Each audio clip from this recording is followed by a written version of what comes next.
अस्सलामुअलैकुम वरहमतुल्लाहि वबरकातुहू। एक नए व्लॉग में आप लोगों को खुश आमदीद।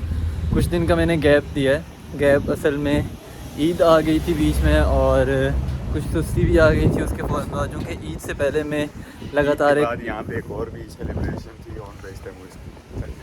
हाँ वो भी हमने उसमें कुछ सेलिब्रेट नहीं किया, लेकिन ये हमने कुछ भी नहीं किया और ईद की वजह से जो सुस्ती बनी है उसको बरकरार रखते हुए आज 10-11 दिन बाद दोबारा मैं व्लॉग बनाने जा रहा हूँ। लेकिन आज का व्लॉग जो है, सबसे पहले मैं आपको उसके बारे में ये बताऊँ कि आज के व्लॉग में हम जा रहे हैं कवर करने फ़ातेह जामे को।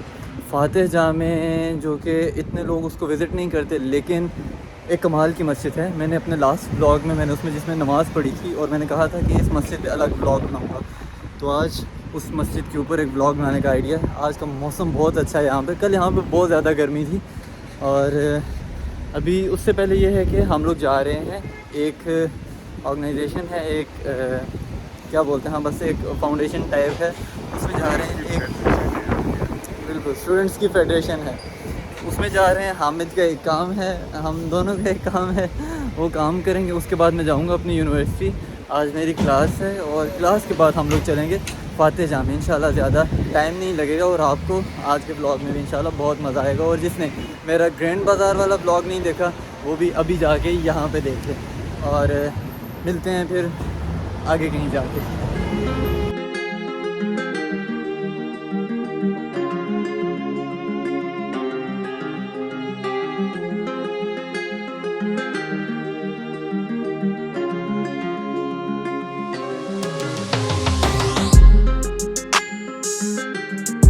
और ये वो जगह है जहाँ पे मैं अभी खड़ा हुआ हूँ और वो जो सामने दीवार है, इसका मैंने अक्सर ज़िक्र भी किया है अपनी वीडियोस में।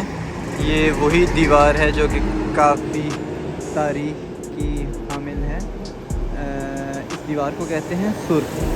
और एक मिनट, इस दीवार को सुर कहते हैं और जिस स्टेशन के ऊपर मैं खड़ा हूँ इसका नाम है सुर दिशे। दिशे बोलते हैं बाहर को, यानी इस दीवार के जो बाहर वाला स्टेशन है वो।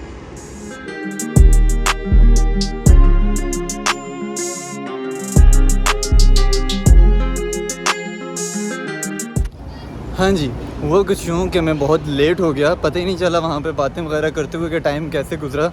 और अपनी क्लास से भी कुछ मिनट्स लेट हो गया हूँ। अभी जाता हूँ यूनिवर्सिटी में, क्लास लेते हैं और क्लास लेने के बाद सीधा चलते हैं आपको आज फ़ातेह जामे दिखाने। तो मिलते हैं फिर क्लास के बाद। दूसरे पे हाजिर और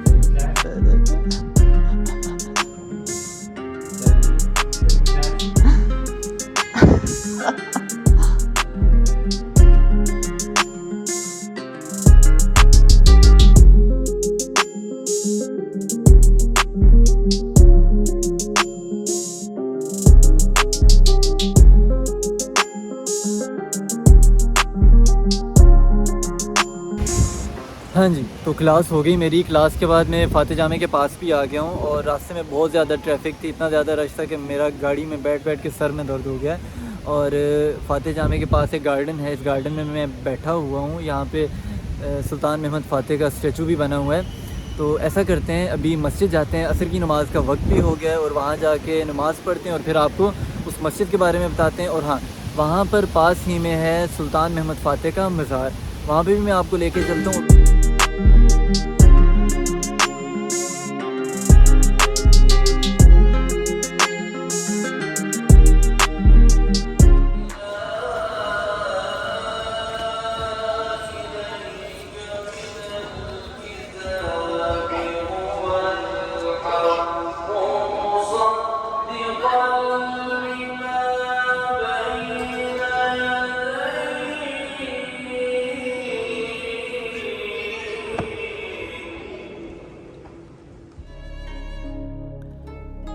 तो ये है फ़ातेह जामे यानी फ़ातेह मस्जिद। एक मिनट, आप में से शायद बहुत से लोग इसे तुर्की की सबसे मशहूर मस्जिद ब्लू मॉस्क समझ रहे होंगे, जबकि ऐसा हरगिज़ नहीं है।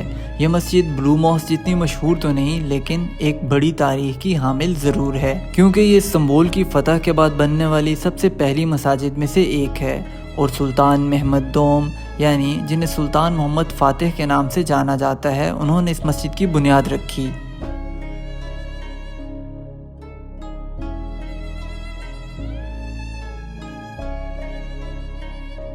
इसमें कोई शक नहीं कि तुर्की की तमाम मसाजिद बेहद शानदार तर्ज तामीर की मिसालें पेश करती हैं और तकरीबन सब मसाजिद ही देखने वालों को अपनी जानिब मदऊ करती हैं।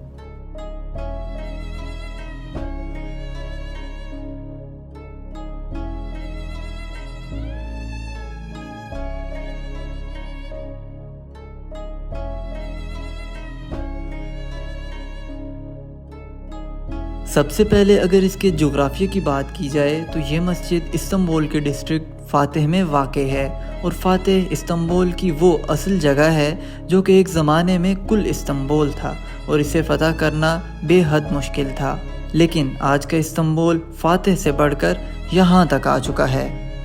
खैर, बात करें अब फ़ातेह जामे की तो इसके साथ कुछ बिल्डिंग्स का एक कॉम्प्लेक्स है जिसमें मदारिस भी हैं, लाइब्रेरी भी है, किचन भी है, गेस्ट हाउस भी है और दारुश शिफा भी है।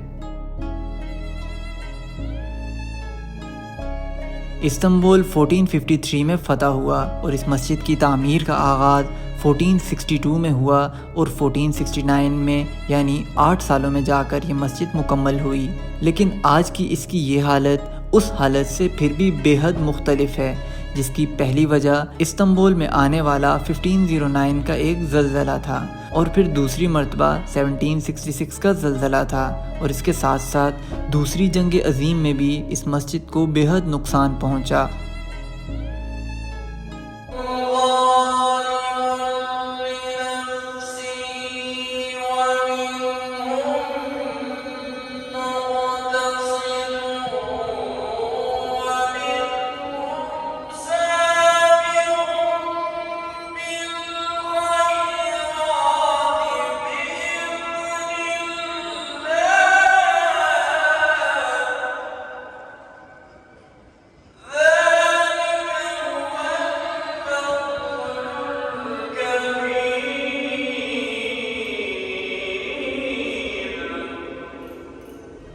आप लोगों को बताता चलूँ तो सल्तनत उस्मानिया के ख़ात्मे के बाद जब तुर्की एक सेक्युलर मुल्क में तब्दील किया गया तो उस वक्त के तुर्की के लीडर कमाल अतातुर्क ने तुर्की में बहुत सी तब्दीलियाँ की और बहुत से दीनी मामलात पर पाबंदी लगा दी गई।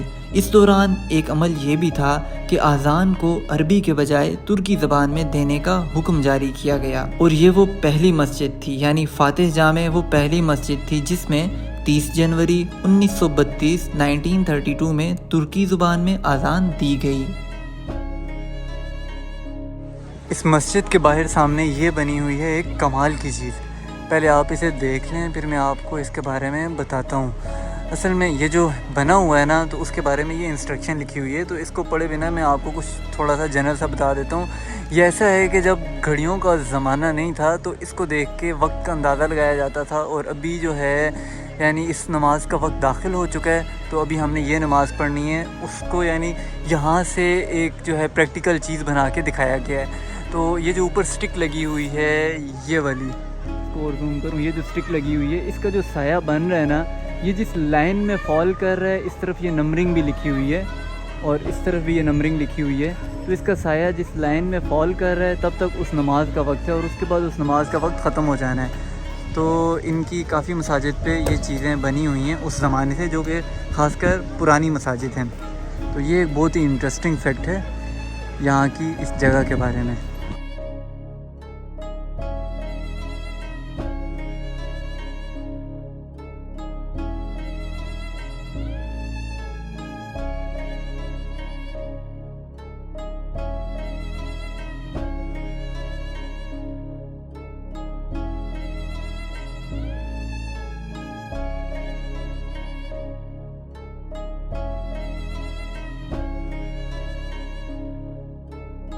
तो यार ये है फ़ातेह जामे, कमाल की मस्जिद है ना, बड़ी ज़बरदस्त मस्जिद है। इनकी बाकी मसाजिद इसी तरह खूबसूरत हैं, हर मस्जिद की अपनी कुछ ना कुछ हिस्ट्री है। अब ऐसा करते हैं, इसके साथ ही है सुल्तान महमूद फ़ातेह का मज़ार। ये जो पीछे आप ये वाली जो बिल्डिंग है ये नहीं है, इसके पीछे एक चीज़ बनी हुई है, तो वहाँ पे आपको लेके चलता हूँ और उसके बारे में भी बात करते हैं और वो आपको दिखाता हूँ। तो ये जो पीछे मेरे जगह बनी हुई है ये वाली, इसके अंदर है सुल्तान महमद फ़ातह की कब्र। अभी मैं अंदर चलता हूँ, अभी पता नहीं अंदर ले जाते हुए वीडियो बना पाऊँगा या नहीं, लेकिन अगर बनी तो आपको भी नज़र आ जाएगी। और वीडियो बनाता हूँ उसके बारे में भी आपको बताता हूँ और वो भी आपको दिखाता हूँ। और हाँ, एक और चीज़, मैंने पहले टाइम लैप्स बनाया था, जल्दी में शायद फ़ील नहीं हो पाई। इसका जो बाहर वाला मेन दरवाज़ा है ना, उसके ऊपर फ़ारसी के कुछ अशार लिखे हैं। अभी भी यहाँ की बहुत सी मसाजिद में और बहुत सी ऐसी तारीख़ी जगहों पर ना फ़ारसी लिखी हुई है। और कुछ तो यानी वही वाला रस्मुल ख़त है अरबिक वाला, वो ये है कि इनका भी जो पहला रस्मुल ख़त था वो ये रोमन नहीं था, ये यानी अरबिक पर्शियन जो स्टाइल था उसी में ये लोग लिखते थे। अभी भी फ़ारसी के कुछ अशार यहाँ बाहर लिखे हुए हैं। सुल्तान मोहम्मद फ़ातह या सुल्तान मोहम्मद सानी सल्तनत उस्मानिया के 7वें सुल्तान थे, जो 1444 से 1446 और फिर 1451 से 1481 तक सल्तनत उस्मानिया के सुल्तान रहे। आपने महज 21 साल की उम्र में कस्तंतुनिया, जो कि मौजूदा इस्तांबुल है, फ़तह करके ईसाइयों की बाज़ंतीनी सल्तनत का हमेशा के लिए ख़ात्मा कर दिया। इस अज़ीमुल शान फ़तह के बाद आपने अपने खुतबात में कैसर का इजाफ़ा किया। सुल्तान मोहम्मद सानी ने मसीहियों के इस अजीम मरकज़ और बाज़ंतीनी सल्तनत के इस मुस्तहकम किले को फ़तह करके हज़रत मोहम्मद सल्लल्लाहु अलैहि वसल्लम की ख्वाहिश को पूरा कर दिखाया। हुज़ूर सल्लल्लाहु अलैहि वसल्लम ने अपनी ज़िंदगी में फ़तह क़स्तंतुनिया की ख्वाहिश का इजहार करते हुए इसके फ़ातिहीन को जन्नत की बिशारत दी थी। क़स्तंतुनिया फ़तह करके सुल्तान मोहम्मद सानी ने इस्लाम के नामवर हस्तियों में एक मुमताज़ शख्सियत की हैसियत इख्तियार कर ली।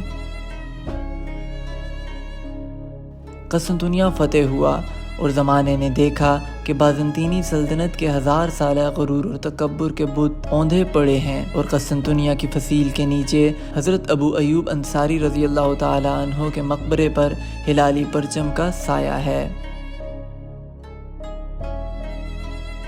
क़स्तंतुनिया की तस्ख़ीर आलम इस्लाम के लिए मुसलमानों की जुर्रत और शजाअत की यादगार है।